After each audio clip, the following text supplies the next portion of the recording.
So అదే sir మొత్తం మీద ఒక బ్లూ ప్రింట్ అయితే రెడీగా ఉంది. అంటే ఒక పక్క RRR, మరో పక్క ఫోర్త్ సిటీ, ఇన్ఫ్రాస్ట్రక్చర్ సంబంధించి కొన్ని ప్రాజెక్టులు కూడా రాబోతున్నాయి. అది కాకుండా కొంతమంది ఇప్పుడు హైదరాబాద్ వైపు మల్టీనేషనల్ కంపెనీస్ కూడా చూడబోతున్నాయి. ఇదంతా ఒక పిక్చర్ క్లియర్ కట్గా కనపడుతుంది ఏం జరగబోతుంది అనేది. ఇవన్నీ అనుకున్న టైంకి పూర్తి అయితే ఎలా ఉంటుంది సార్ ఒకసారి హైదరాబాద్? పూర్తి అయితే ఇంకా నో లుక్ బ్యాక్. మీ అంచనా ఏంటి? అంటే ఇప్పుడు ఇవన్నీ టైం పడుతుందా, మరింత టైం పడుతుందా, లేదు అనుకున్న టైం కన్నా ముందే ఇవన్నీ కంప్లీట్ అయ్యే అవకాశం? ముందే నేను చెప్పను కానీ కొద్దిగా డిలే అవ్వచ్చు. డిలే అయినా పర్వాలేదు, ఎఫెక్ట్ అనేది బాగా ఇంపాక్ట్ బాగుంటుంది. ఎందుకంటే అది మనం ప్లాన్ వేస్తుంది, మాస్టర్ ప్లాన్ వేస్తున్నాం. అవును, ఇంతకుముందు ఒక సిటీలో ఒక వెస్ట్ జోన్ ఉన్నాం. ఇప్పుడు తెలంగాణ స్టేట్ మొత్తం ఉంటుంది. ఈ గవర్నమెంట్ ఇంకో 4 సంవత్సరాలు గ్యారంటీ ఉంటుంది, డౌట్ లేకుంటే. తర్వాత వీళ్ళు వస్తారని మనకు చెప్పలేము. ఈ 4 సంవత్సరాలు కరెక్ట్ వాడుకుంటే ఓన్లీ ఒక చిన్న లోపల ఫండ్స్ కొద్దిగా రెవెన్యూ జనరేట్ చేసుకోవాలి. అది చేస్తున్నారు. రెవెన్యూ అనేది మనకి 7 లక్షల కోట్లు అప్పులు ఉన్నాయి మనకు తెలుసు. ఇవన్నీ 4th సిటీ కావాలంటే కొన్ని ఫండింగ్స్ అవసరం. ఎందుకంటే 1000 కోట్లు కావాలి. 5 కోట్లు 15 కోట్లతో అయ్యేది కాదు అది. సో దానికి సన్నాహాలు చేస్తాం. మనకు కూడా ఫారెన్ ట్రిప్లు వచ్చారు, కొన్ని ఇండస్ట్రీలు వస్తున్నాయి, ఫాక్స్కాన్ వస్తుంది, మిగతా గూగుల్ ఇవన్నీతో కూడా మాట్లాడుతున్నారు. ఆంధ్ర వాళ్ళు మాట్లాడుతున్నారు, వీళ్ళు మాట్లాడుతున్నారు, టెస్లా మాట్లాడుతున్నారు. ఎంతవరకు ఏమొస్తుంది డేటా సెంటర్లు, ఎస్పెషల్లీ రానున్న ఫ్యూచర్లో ఆర్టిఫిషియల్ ఇంటెలిజెన్స్ డేటా సెంటర్. అది 2 తెలుగు రాష్ట్రాలు పోటాపోటీగా ఉన్నాయిలేండి. ఫోటో ఉన్నాయి. వాళ్ళు చేయాల్సి వాళ్ళు చేసుకుంటారు, వీళ్ళు చేయాల్సింది. అంటే మనకి హైదరాబాద్ ఆల్రెడీ ఒక అడ్వాంటేజ్ ఉంటుంది ఆంధ్ర మీద. ఎందుకంటే Andhra new Born baby. Chandrababu Naidu గారికి అంత ఎక్స్పీరియన్స్ ఉన్నా కొద్దిగా టఫ్. బట్ ఆయన కూడా సాధించాలనుకుంటాను నేను. మనకి తెలుగు విడిపోయింది, తెలుగు వాళ్ళు ఆంధ్ర తెలంగాణ ఇద్దరు తెలుగు వాళ్ళే.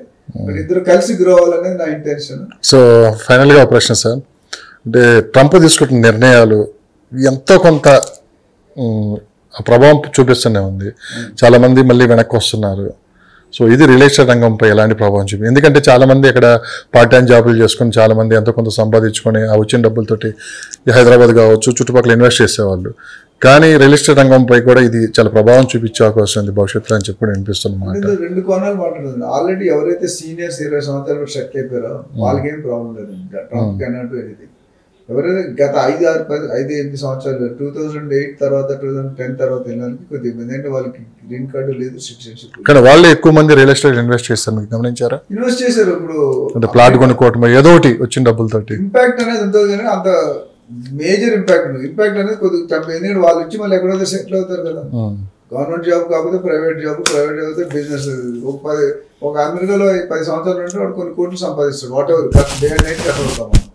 ఆ డబ్బుతో ఇన్వెస్ట్మెంట్ కొద్దిగా ఆలోచిస్తారు. ఇంతకుముందు లెఫ్ట్ అండ్ రైట్ పెట్టేవారు. ఇప్పుడు ఒకసారి ఆలోచించి పాజ్ పెట్టుకొని కొద్దిగా క్లారిటీ తీసుకొని ఎక్కడ పెట్టాలని ఆలోచించి వాళ్ళంటి అడ్వైజర్ అడిగి ఇన్వెస్ట్మెంట్ అయితే ఆగదు. కొద్దిగా అక్కడ కూడా 10-20% కరెక్షన్ అవుతుంది. దానివల్ల రియల్ ఎస్టేట్ ఎందుకంటే ఒక కంట్రీ కూడా కొనట్లేదు, మన దగ్గర అన్ని కంట్రీలు కొంటున్నాయి. ఆస్ట్రేలియా ఉంది. ఇప్పుడు US అనేది ట్రంప్ ఏంటి నెక్స్ట్ టైం ప్రెసిడెంట్ అవ్వలేరు ఆయన. సో ఈ ఉన్న 4 సంవత్సరాల టర్మ్లో హిస్టరీని తిరిగి రాద్దాం అనుకుంటున్నాడు. ఇప్పుడు జనంలో ఉండడం వేరు, నీకోసం జనం రావడం వేరు, 2 వేరు ఉన్నాయి. జనంలో ఉండడం వేరు, నీ వల్ల జనం వస్తున్నారంటే. ఇప్పుడు సచిన్ టెండూల్కర్ ఫీల్డ్లోకి వచ్చారండి, లేదా మహేష్ బాబు వచ్చారు, జనాలు ఎలా వస్తారు? ఆయన వస్తున్నారంటే వస్తారు. ఆయన ఒకళ్ళు ఉండడు కదా.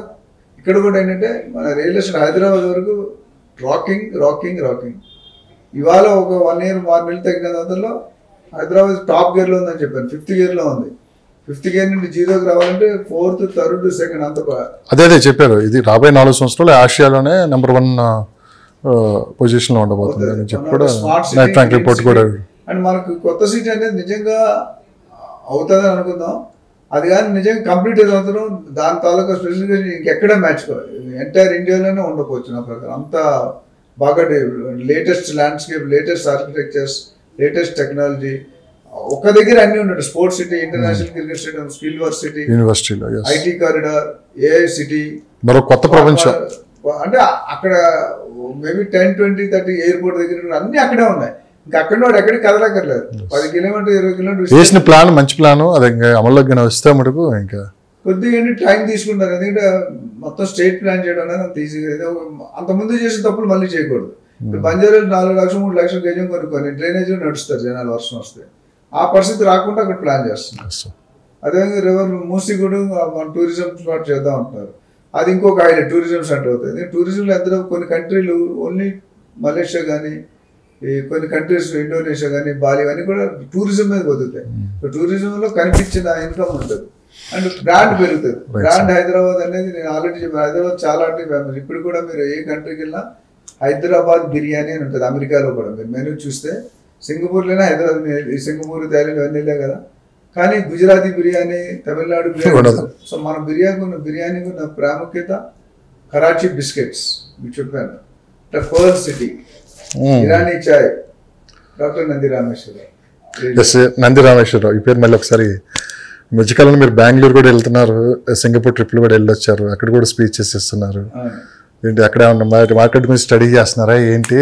డిఫరెంట్ గా చేస్తున్నాం అంటే, ఎందుకంటే హైదరాబాద్ తెలంగాణ అయిపోయింది బాగా లాస్ట్ 1 years. ఇప్పుడు లైఫ్ లో పెరగాలంటే ఎక్స్ప్లోర్ అంటే నాకేంటంటే 1,00,000 మందిని ట్రైన్ చేయాలని. అదే ఈ మధ్యకాలంలో అవార్డ్స్ రివార్డ్స్ తో చాలా ఫాస్ట్ గా మీరు అంతా ప్రజల నా బయర్స్, నా సెల్లర్స్, నా కస్టమర్స్, నా కొలీగ్స్, మా యూట్యూబ్ ఛానల్, మా టీవీ సాటిలైట్ ఛానల్స్, మా ఫ్యామిలీ, ఫ్రెండ్స్, ప్రాపర్టీ ఓనర్స్, వీళ్ళందరూ కూడా సపోర్ట్తో వస్తున్నా కానీ నేను ఒక్కడిని సాధించేది ఏం లేదు.